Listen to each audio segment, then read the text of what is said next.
In light with the COVID-19 pandemic, many schools, colleges, and universities have shut their doors in order to protect their faculties, staffs, and students. Traditional classrooms then suddenly shift to emergency remote learning. As future educators, everyone is obliged to adjust and comply to the sudden change in our educational system. For today's video, we will have a simple yet worthy tutorial about one of the most used video conference meeting apps in our world today. It is widely used for online classes, business meetings, celebrations, and other personal usage. Introducing Google Meet.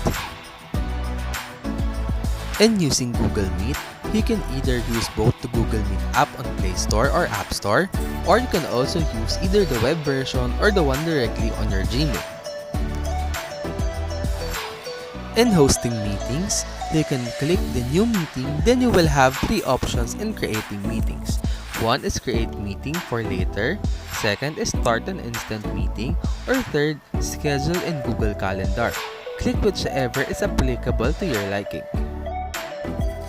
Upon choosing from the three, you will be then given a code that you can send and share to the people that you want to be invited on your meeting. Just make sure you save it so that you can use it whenever it is needed. While in joining meetings, you can just click the link that your host had sent you, or you can copy the code and paste it to the enter a code button. Inside the meetings, you can either present your screen or window or PowerPoints as well as videos. Just click the present now button. Aside from that, there are also other icons inside the meetings. You can have the microphone, the camera, and the leave call button.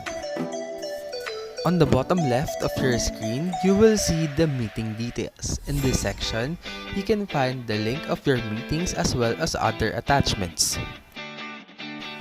While on the bottom right, you will find three buttons.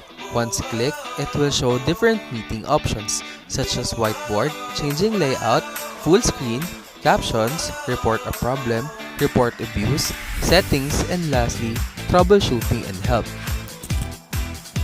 On the upper right of your screen, you will see three icons.